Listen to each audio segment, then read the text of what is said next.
Kisah keluarga Amerika di Malaysia keramahan yang menggugah jiwa. Sebuah keluarga Amerika terdiri daripada ibu bapa dan anak melancong ke Malaysia. Dengan perasaan cemas, mereka menaiki bas di Malaysia.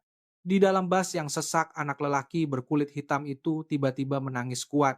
Sang ayah berasa sangat cemas karena pandangan orang sekeliling dan trauma masa lalunya. Dia coba sedaya upaya untuk menenangkan anaknya. Tepat pada waktu itu, sepasang kekasih Malaysia berkata sesuatu kepada mereka yang sangat mengejutkan keluarga Amerika ini. Apakah yang berlaku kepada mereka? Nama saya Nick, seorang Amerika berusia 30-an. Kini saya tinggal di Amerika Syarikat bersama istri dan anak lelaki berusia 3 tahun. Saya mengenali istri saya semasa bekerja di Korea Selatan dan akhirnya kami berkahwin. Saya seorang wartawan yang sering mengembara ke seluruh dunia berpusat di AS. Disebabkan sifat kerja saya perlu kerap keluar negara dan telah melawat banyak negara seperti Spanyol dan Itali. Mempelajari bahasa dan budaya baharu di negara tempat saya bekerja adalah satu cabaran terutamanya apabila berhadapan dengan halangan bahasa. Tetapi apabila komunikasi berjalan lancar atau apabila saya bertemu dengan penduduk tempatan yang baik, hati saya gembira karena datang ke negara itu. Itulah sebabnya saya sangat mencintai pekerjaan ini. Tetapi sejujurnya saya tidak mau kembali ke Korea Selatan lagi. Di sana saya dan istri saya yang berkulit hitam menghadapi diskriminasi kaum dan mempunyai pengalaman yang sangat buruk. Kali pertama saya ke Korea Selatan adalah 5 tahun lalu dan itu juga kali pertama saya datang ke Asia. Saya berasa teruja dan bimbang pada masa yang sama. Nasib baik pejabat cawangan di sana mempunyai pekerja dari pelbagai negara. Kami bekerja, terutamanya dalam bahasa Inggris, jadi tiada masalah bahasa. Saya juga belajar bahasa Korea yang cukup untuk komunikasi harian dalam beberapa bulan. Oleh karena tempat kerja saya mempunyai orang dari pelbagai negara, saya tidak begitu merasakan diskriminasi kaum. Istri saya dihantar ke Korea Selatan lebih awal daripada saya, dan di sanalah hubungan kami bermula. Kami mula berpacaran tidak lama kemudian berkahwin dan dikurniakan seorang anak lelaki.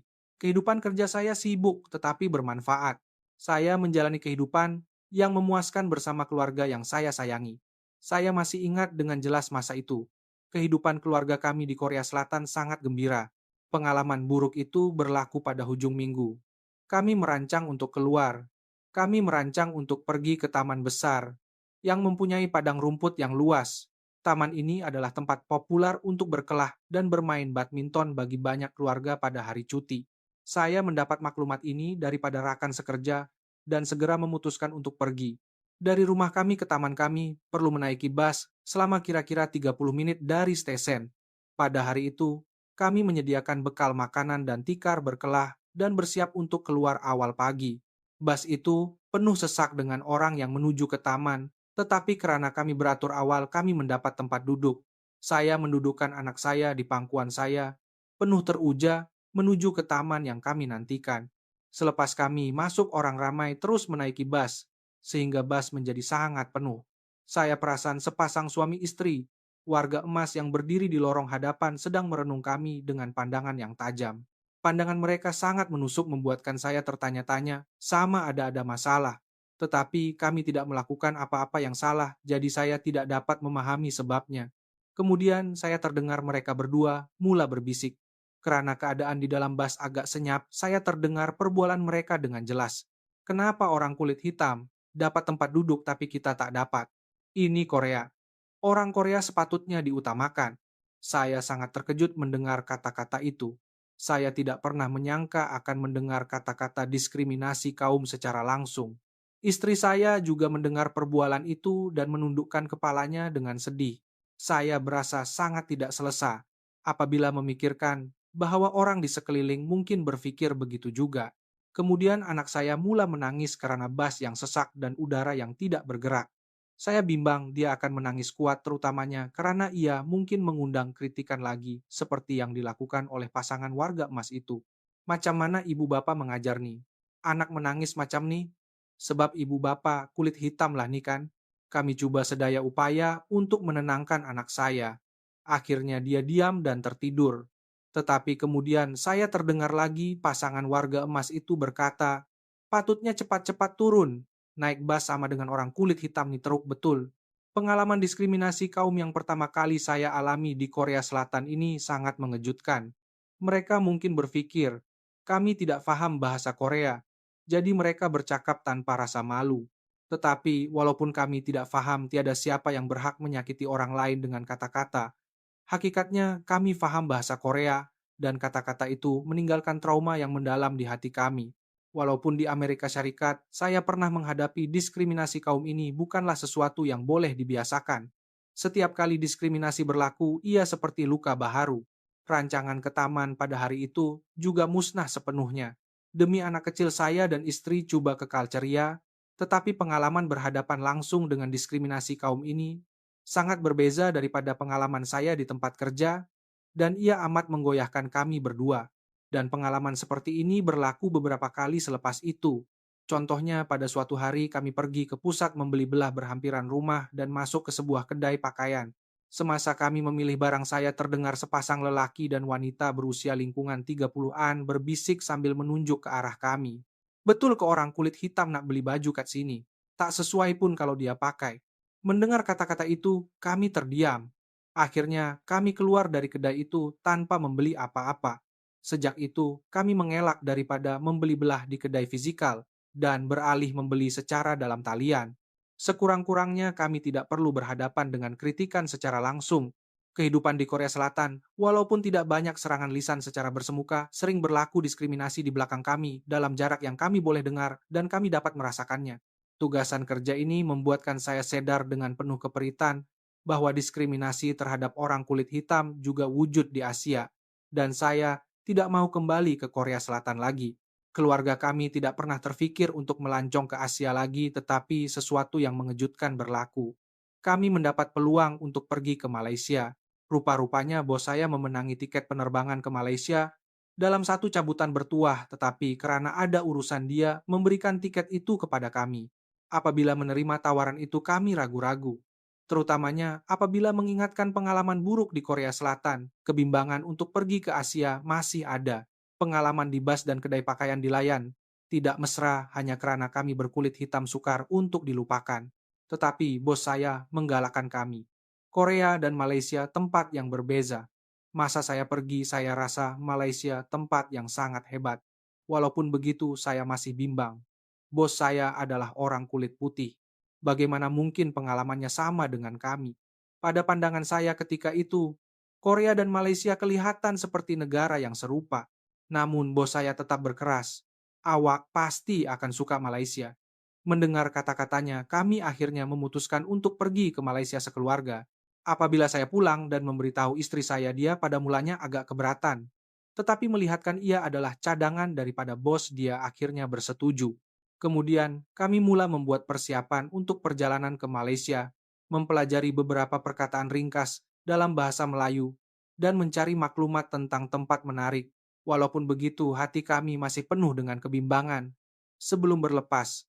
Tetapi apabila kami benar-benar tiba di Malaysia, semua kebimbangan itu hanyalah andaian kami sendiri. Pada hari pertama tiba di Malaysia, kami memutuskan untuk membawa anak kami yang sukakan haiwan ke zoo negara karena kami dengar di sana terdapat banyak haiwan yang menarik. Tetapi dari hotel kami ke zoo negara, kami perlu menaiki bus. Pengalaman menaiki bus di Korea Selatan terlintas di pikiran saya. Rasa takut dan bimbang akan didiskriminasi karena warna kulit kami kembali. Walaupun begitu, demi anak kami yang sukakan haiwan, kami memutuskan untuk menaiki bus. Sebaik sahaja kami menaiki bus, kami menghadapi sedikit masalah. Kami tidak biasa dengan sistem kad sentuh untuk naik dan turun bus, dan kami keliru tentang tempat meletakkan uang tunai. Ada penumpang lain yang juga mau ke zoo beratur di belakang kami, membuatkan kami lebih panik.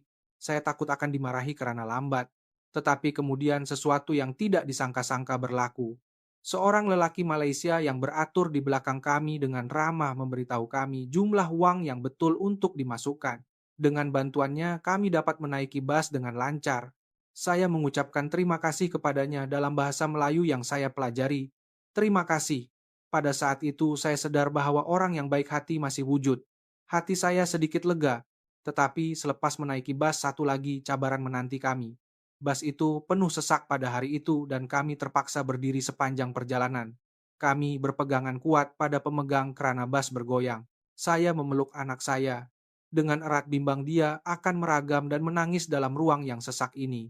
Benarlah selepas beberapa ketika, anak saya mula menangis. Tangisan anak saya bergema dalam bas yang senyap membuatkan kami sangat bimbang dan cemas berasa seperti mengganggu penumpang lain. Karena anak saya tidak berhenti menangis, kami mula serius mempertimbangkan untuk turun di perhentian seterusnya. Tetapi pada masa itu, sepasang kekasih Malaysia yang muda menghampiri kami dan berkata, "Kalau tak keberatan, duduklah di sini." Mereka bangun dan memberikan tempat duduk mereka kepada kami. Kami terkejut dan bersyukur dengan kebaikan mereka, lalu menerima tempat duduk itu. Pasangan itu juga menunjukkan minat terhadap anak saya. Comelnya, umur dia berapa? Mereka bertanya dalam bahasa Inggris. Kami berbual dengan mereka seketika. Tanpa disedari, anak saya telah berhenti menangis. Daripada pengalaman ini, kami mendapat tanggapan yang mendalam tentang kebaikan dan kelembutan rakyat Malaysia.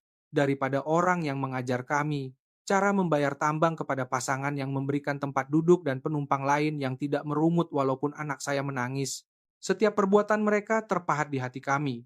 Apabila kami turun pasangan itu melambai kepada anak saya. Anak saya juga membalas lambaian dengan gembira. Pada mulanya kami bimbang kami akan menyusahkan orang lain, tetapi realitinya adalah sebaliknya. Sejak peristiwa itu, saya dan istri merasakan kehangatan rakyat Malaysia dan menyadari bahwa Malaysia adalah negara yang sangat mesra di kalangan negara Asia. Sepanjang perjalanan kami di Malaysia selepas itu, kami sering merasakan sambutan hangat penduduk tempatan di pelbagai tempat pelancongan. Contohnya, pada suatu hari semasa makan di sebuah restoran, anak saya tidak sengaja tertumpah air di atas meja. Semasa kami tergesa-gesa mengelap orang Malaysia di meja sebelah, juga datang dengan rela hati untuk membantu mengelap air. Sikap yang penuh kebaikan ini meninggalkan kesan yang mendalam kepada kami, dan kami mengucapkan terima kasih dari lubuk hati. Budaya tolong-menolong seperti ini wujud tanpa sebarang prasangka kaum. Saya dan istri kemudian berkata, jika perkara ini berlaku di Korea Selatan, kami mungkin sudah dimarahi.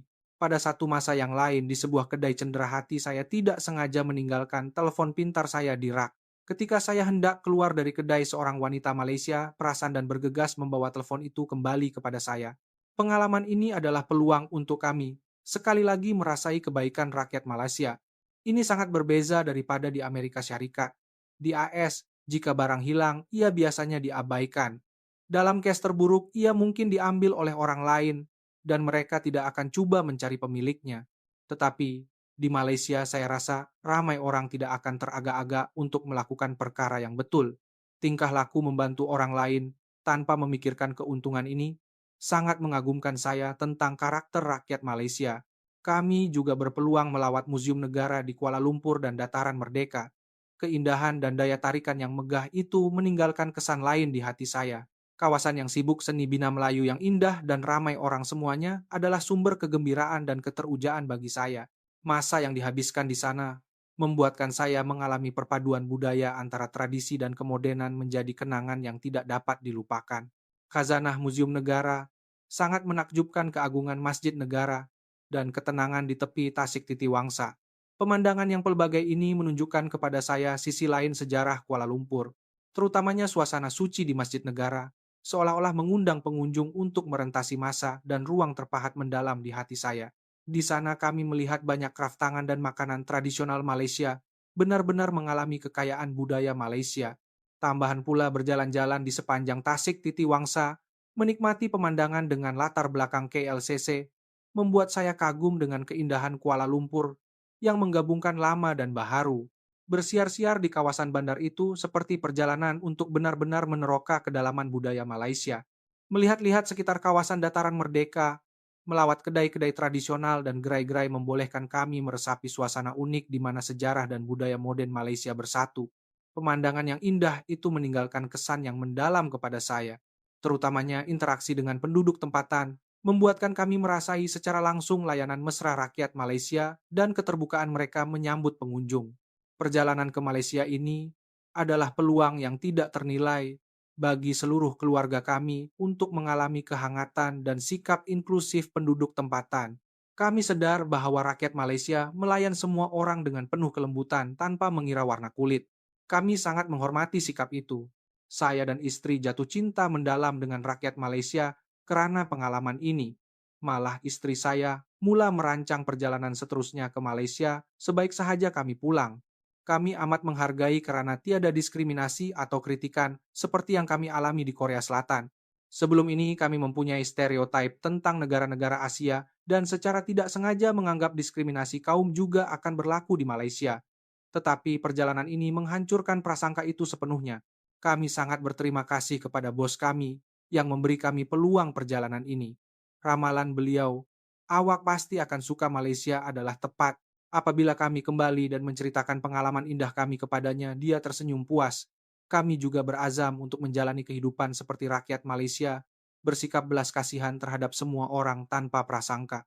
Kami bersyukur dari lubuk hati kami atas pertemuan dengan rakyat Malaysia yang telah memberikan impak yang begitu indah kepada kami.